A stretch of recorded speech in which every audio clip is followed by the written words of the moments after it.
Olha, vamos trazer aqui também novos extratos de política, de pesquisa eleitoral, agora com um levantamento que foi feito pelo Instituto Paraná Pesquisas entre eleitores de São Paulo. É importante observar aqui esse detalhe. Essa pesquisa foi feita especificamente com aí os eleitores de São Paulo, que correspondem a um importante extrato a nível nacional. Afinal de contas, estamos falando do maior colégio eleitoral do país. E nesse cenário aqui, olha só, primeiro turno, a pesquisa para presidente da República mostra Flávio Bolsonaro superando Lula e aí os demais candidatos pontuando a mesma média que a gente tem visto em outros levantamentos. Vamos ao detalhe, então. Flávio Bolsonaro do PL com 37,8% das intenções de voto nessa pesquisa de primeiro turno feita só em São Paulo. Lula vem na sequência, o atual presidente do PT com 33,7%. Ratinho Júnior do PSD com 8,2%. Romeu Zema do Novo com 13,2%. Tereza Cristina do Progressista com 2,7% das intenções de voto. Os entrevistados que escolheriam Renan Santos do Missão chegam a 2,2%. Aldo Rebelo do Democracia Cristã seria a opção de 1,3% dos entrevistados. Nenhum branco ou nulo chegam a 4,1%. Não sabem, não responderam 6,8% dos entrevistados nessa pesquisa para primeiro turno. Nós temos mais uma estimativa, vamos rodar aqui no telão para falar para a nossa audiência. Pode trazer. E aí nós temos aqui a possibilidade com a candidatura de Tarcísio de Freitas. E no estado de São Paulo ele tem desempenho ainda melhor do que Flávio Bolsonaro, como já era esperado, diante da aceitação positiva que a população do estado de São Paulo tem em torno do nome de Tarcísio de Freitas, principalmente no interior. 40,3% chega então o governador de São Paulo. Lula aparece na sequência com 33,9%. Romeu Zema com 4,7%. Tereza Cristina tem uma melhora, chegando a 3%. Renan Santos se mantém na casa dos 2,7%, Aldo Rebelo com 1,2%. Aqueles que não votariam em ninguém, branco ou nulo, chegam a 8,8%, que não sabem ou não responderam, 5,5%. Vamos trazer os nossos comentaristas para olhar para os dois cenários, tanto o de Flávio Bolsonaro quanto o de Tarcísio de Freitas. E o que a gente precisa observar, Lucas Merreiro, é que naturalmente essa aceitação de Tarcísio de Freitas acaba migrando para Flávio Bolsonaro num cenário onde o governador de São Paulo não se estabeleceria como candidato ao governo federal. A gente vê que existe uma aceitação aí em nome do Tarcísio de Freitas, sobretudo em São Paulo. Ele é um governador bem avaliado, apresentou números relativamente positivos, né? Não diria que foi um grande revolucionário na gestão do estado de São Paulo, mas até porque isso nunca foi muito necessário, né? É um estado que consegue se gerir sozinho, é um estado que consegue produzir riquezas. São Paulo é o Brasil que deu certo em muitos aspectos, né? Mas Tarcísio tem sido um governador bem avaliado, deve conseguir a reeleição de uma certa forma até tranquila, é o que todas as pesquisas indicam, mas não vejo o Tarcísio necessariamente saindo candidato a presidente da República. A gente já falou isso várias vezes aqui. O Tarcísio, ele tinha sim esse desejo, ele tentou impor esse desejo sobre Jair Bolsonaro, ele contou com o apoio da Faria Lima e do Centrão, que até agora, tá? Não pense que eles desistiram, não. Boa parte dessas figuras até agora tentam alavancar o nome de Tarcísio para ser o candidato da direita à presidência da República. Mas Jair Bolsonaro, né, bateu o pé, botou a mão na mesa e falou assim, não, será meu filho, será Flávio Bolsonaro. Tarcísio até agora vem aceitando, mas com base nessas pesquisas vai ter muita gente aí querendo fazer valer novamente o seu interesse, né? Que Tarcísio seja candidato à presidência e não ao governo. Mas não é o que deve acontecer. Muita gente costuma questionar, né, o resultado das pesquisas, mas vale lembrar que elas são recortes do momento e, nesse caso, um recorte bem geográfico, delimitado aqui. A gente está falando especificamente sobre o eleitor paulista e também um recorte que serve muito mais nesse primeiro momento, ainda começo de ano, para fôlego de campanha, para análise por parte dos partidos, não necessariamente para determinar o que ocorre ou não na eleição. Mas, Priscila Silveira, historicamente a gente tem no Brasil caminhos de reeleição são muito fáceis. Bolsonaro que não conseguiu ali permanecer 8 anos à frente da gestão pública.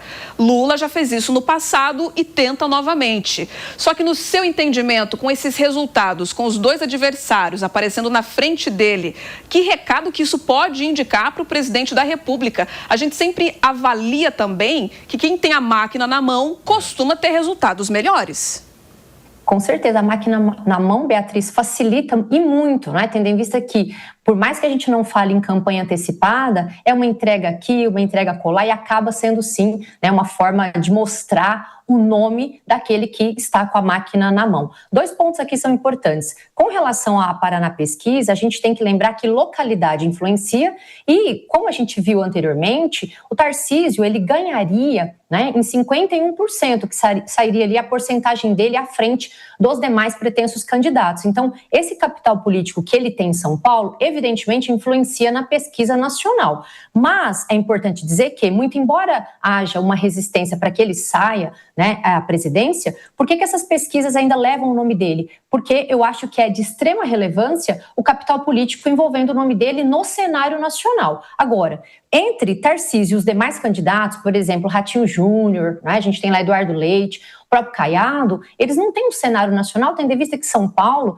aqui a gente precisa dizer que Tarcísio, ele caminha, por mais que ele tenha sido eleito com o capital político de Bolsonaro, ele não é um bolsonarista raiz. Então ele tramita num centro-direita e isso vai influenciar quando for, então, levar em consideração o Flávio Bolsonaro. Agora, quando você pergunta a respeito, né, da influência dessas pesquisas e do nome com relação à campanha nacional envolvendo Lula, eu acho que há uma preocupação, sim, ao atual presidente, tendo em vista que, quando Flávio Bolsonaro iniciou a sua campanha, ele tinha ali, né, uma distância grandiosa com relação ao Lula. E hoje, com o atual cenário das pesquisas, colocando Flávio Bolsonaro muito próximo do Lula, eu acho que ele vai ter que, sim, há uma preocupação e ele vai ter que caminhar isso fazendo alianças, como a gente tem visto que ele está pretendendo que seja feita.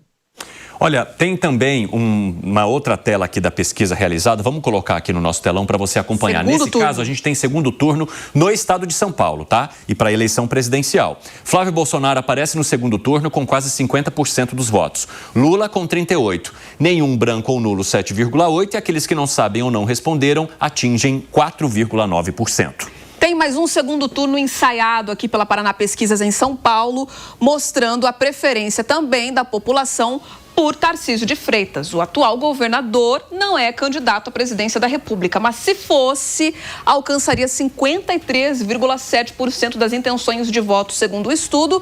Lula, o atual presidente, estaria em 36%. Aqui a gente não está mais falando de distanciamento por margem de erro, eles estão ali realmente com um degrau na intenção de voto bem mais significativo. Nenhum branco ou nulo chegam a 6%. Os entrevistados que não saberiam ou preferiram não responder esse levantamento chegam a 4,2%. Mais uma tela agora trazendo o Ratinho Júnior. E aí, a escolha das pessoas do estado de São Paulo para Ratinho, que é governador do Paraná, mas que é um nome muito forte que aparece no centro e do PSD. Ele chega a 47,5%. Lula com 37%, 9,8% para nenhum branco ou nulo e não sabem ou não responderam 5,7%. Lucas Merreiro, a gente percebe um desempenho interessante de Ratinho Júnior, né? É aquela coisa. Ele, Tarcísio, Eduardo Leite, Ronaldo Caiado dominam mais ou menos o mesmo espectro político ali, né? Estão na mesma intenção de voto dessa população, que vê em Tarcísio uma solução e que, não tendo Tarcísio, também poderia, por exemplo, colocar o Ratinho Júnior no lugar. Estamos sem seu áudio, amigo. Arruma aí, liga o botãozinho. Agora foi culpa minha. Tem que apertar on. Agora foi culpa minha. Desculpa. Então, essas pesquisas aí que vem no começo de ano eleitoral sempre são uma coisa muito curiosa, né? Não, vamos ver aqui o desempenho do segundo turno do Ratinho Júnior em São Paulo. Essas coisas muito específicas de cenários que não vão acontecer, mas o que essa pesquisa demonstra que é interessante é que a rejeição ao PT PT em São Paulo continua gigantesca, continua virulenta, né? Como eu falei no meu comentário anterior, São Paulo é o estado que deu certo, o estado próspero. E os estados que dão certo não votam no PT. A parte ruim dessa história é que quem rejeita o PT ainda não vê nenhuma alternativa ao bolsonarismo, ainda se sente meio refém do bolsonarismo. Por isso acaba votando em Flávio Bolsonaro. Mas vamos focar no lado bom, e o lado bom é que um estado que dá certo como São Paulo não vota no PT. E é por isso que o PT nunca conseguiu, e provavelmente num futuro próximo nunca vai conseguir, um governo do estado por aqui.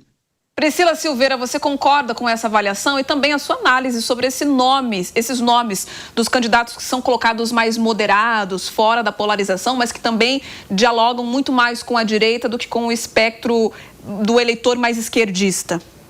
Sim, no cenário, Beatriz, de segundo turno, feito a pesquisa aqui em São Paulo, como eu disse, diante da localidade do atual cenário, isso influencia, mas ainda que não fosse, né, a questão do cenário atual, a gente vê que São Paulo tem sim, né, essa grande avanço com relação ao Tarcísio e também ao Flávio, porque o estado de São Paulo ele é muito resistente às pautas que são mais ligadas à ala da esquerda, tanto é que a gente vê aí a resistência não só do eleitor, né, mas para poder também o partido ser inserido nesse cenário de governança estadual. Agora, com relação aos nomes que despontam, não é preciso lembrar que eles caminham dentro de um cenário nacional meio que de forma equivalente, muito embora Ratinho Júnior tenha despontado nas pesquisas, a gente vê Caiado muito bem avaliado lá em Goiás, principalmente com pautas de segurança pública. Então, na verdade, até o Kassab disse que não sabe ainda quem será, muito embora a gente observa que Ratinho tem sido ali nas pesquisas um pouco mais à frente e ainda será surpresa qual dos três, muito embora Ratinho tenha despontado, que vai então ser o candidato da direita. Vale lembrar que essa pesquisa está registrada no Tribunal Superior Eleitoral com o número BR 07683 de 2026 para o cargo de presidente. A coleta de dados foi feita por entrevistas pessoais, presencialmente, nas casas, portanto, dos eleitores entre os dias 6 e 10 de fevereiro de 2026. Para fazer essa pesquisa, foi usada uma amostra de 1.580 eleitores em 78 cidades diferentes. A amostra representativa do estado de São Paulo atinge um grau de confiança de 95%, para uma margem de erro estimada em aproximadamente 2,5 pontos percentuais, para mais ou para menos.